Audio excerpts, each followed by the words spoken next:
Alors, l'histoire du groupe Carlson au Canada, elle ne date pas d'hier. On peut faire remonter l'histoire jusqu'en 1931 avec la fondation de Lawson Travel à Calgary à cette époque-là, qui est devenu ensuite Lawson Travel, qui est devenu Carlson Wagon Lit Travel. Le premier Radisson au Canada, c'est 1987. Le premier Country Inns and Suites au Canada, c'est 1989. Donc c'est en 1994 que Lawson devient Carlson Wagon Lit Travel. Et le premier TGI Fridays au Canada, c'est 1995. Donc au total, nous avons une certaine présence, donc un peu plus de 3000 collaborateurs dans ce beau pays, 174 agences Carlson Wagon Lit, une trentaine d'hôtels, 5 TGI Fridays, et donc un chiffre d'affaires, y compris celui des franchisés, légèrement supérieur au milliard de dollars. Donc on ne part pas aujourd'hui de rien, mais c'est vrai que nous avons l'ambition d'accélérer notre développement au Canada. Alors certes en poursuivant le beau succès de Carlson Wagon Lit Travel dans ce pays, mais aussi en donnant un nouvel élan à l'activité hôtelière. C'est pour ça que nous avons nommé au début de l'année David McMillan comme Area Vice President pour le Canada.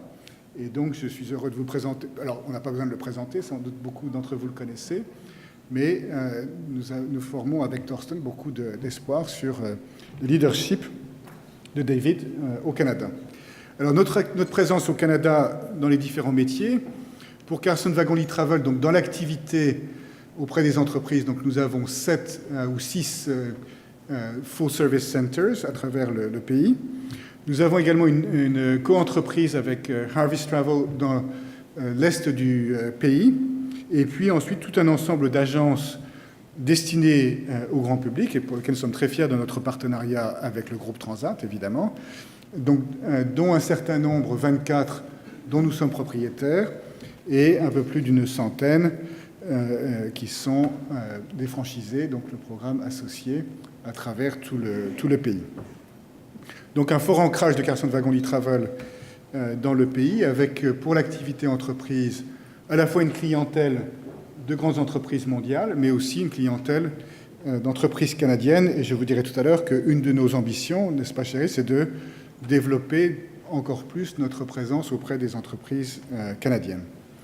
Dans l'activité hôtelière, donc 30 hôtels, à la fois des Radisson, des Country Inns and Suites et quelques Park-In by Radisson qui sont des hôtels également milieu de gamme. Alors, quelques photos de ces hôtels à travers le pays. J'espère que vous séjournez régulièrement dans certains d'entre eux. Donc, à Vancouver, à Halifax, l'extraordinaire hôtel de Regina, un hôtel qu'on a visité avec Thorsten juste avant Noël à Saskatoon.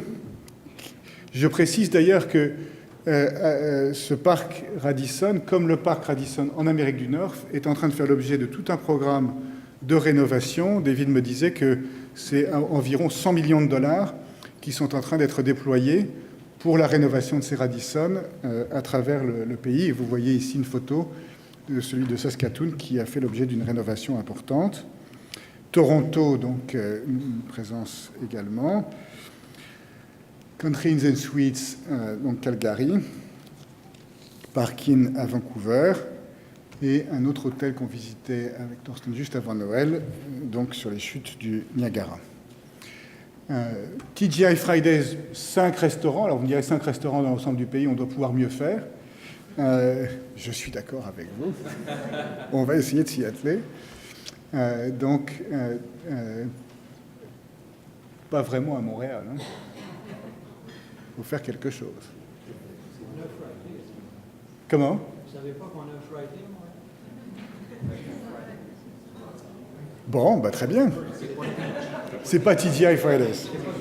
Bon, il faut que j'appelle mon directeur juridique alors. C'est un Français qui l'a ouvert. On est toujours trahi par les siens. Alors, donc, Winnipeg et également Niagara Falls, qui est juste à côté du Radisson de Niagara Falls. Donc vous voyez en fait une présence qui n'est pas négligeable dans ce pays, mais on va essayer de faire mieux que, c'est toujours l'objectif, hein, c'est d'avancer par rapport à là où on en est. Alors, pour Carlson Wagonlit Travel, les objectifs, ils se résument en 5 points.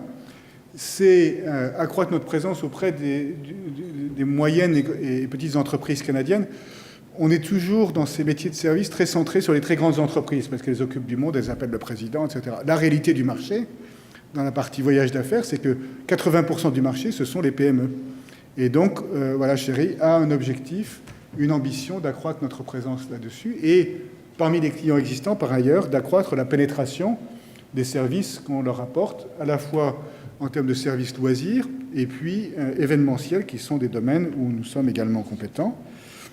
Le développement d'activités Loyalty Membership, nous avons un très gros programme avec RBC au Canada, il y a encore plus et mieux à faire. Travailler avec les fournisseurs de manière intelligente et ambition pas si secrète que ça de Sherry Sanders, c'est de retrouver notre place parmi les top 100 entreprises canadiennes en termes d'attractivité et nous y travaillons de manière sérieuse. Ça, c'est pour Carlson Wagonlit. Ambition pour Carlson Residor, donc c'est en partant de 30 hôtels aujourd'hui, c'est à l'horizon 2015 d'arriver à 45-50 hôtels. Au plan global, Carlson Residor Hotel Group a l'ambition de passer de 1070 hôtels aujourd'hui à 1500 hôtels à travers le monde à l'horizon 2015. Cette règle générale s'applique également, David, au Canada. Et alors les priorités de développement, c'est les grandes villes, notamment à travers Radisson Blu, mais aussi c'est un grand pays, donc les villes secondaires, les aéroports, etc. Donc ça, c'est la feuille de route de David. Et puis pour Fridays, alors Fridays, je trouve qu'il joue un peu petit bras. Alors c'est bien d'augmenter les camp guest count de 5% par an et de passer de 5 à 8 restaurants. Je ne sais pas ce que vous allez leur dire. Moi, je trouve qu'ils pourraient peut-être encore être un peu plus ambitieux. Hein. Voilà. Alors, la clé du succès, c'est comme toujours l'équipe. Donc Carlson au Canada, ce sont des hommes et des femmes. Chéri m'a dit tout à l'heure beaucoup de femmes. Donc vous avez ici l'équipe, les 3 premiers à gauche, c'est l'équipe des hôtels, donc sous la houlette de David Macmillan.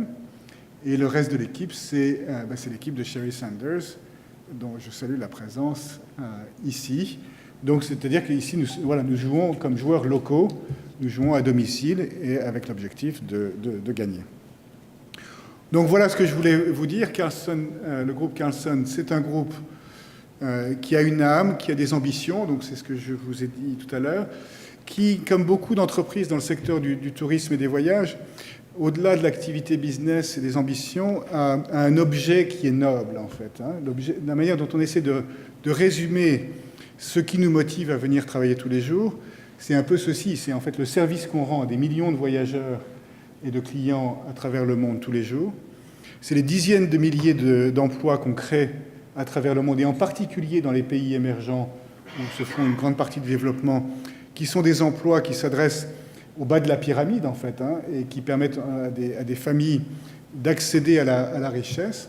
C'est notre contribution à travers nos politiques de responsible business au bien commun. Et c'est évidemment générer quand même des retours financiers attrayants pour nos partenaires et pour nos actionnaires. Je vous ai parlé longtemps, j'aurais pu simplement vous présenter une vidéo, et donc c'est ce que je vais faire maintenant. Et après, je serai très heureux de répondre à vos éventuelles questions ou suggestions ou commentaires.